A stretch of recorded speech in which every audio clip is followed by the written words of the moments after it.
Ապրիլյան պատերազմում կրած կորուստները, մասնավորապես Յաշմայի խայտառակ ջախջախումը,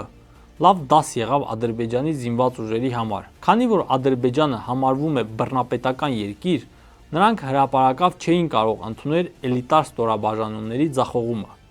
Փոխարենը տեղի ունեցավ այն, ինչը պատմության մեջ մնաց որպես թարթարի գործ։ 2017 թվականին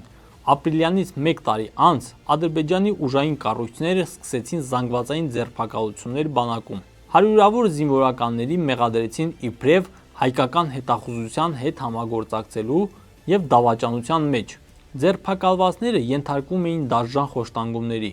որոնց ժամանակ շատերը ուշաթափվում և նույնիսկ մահանում էին։ Կան հաստատված տվյալներ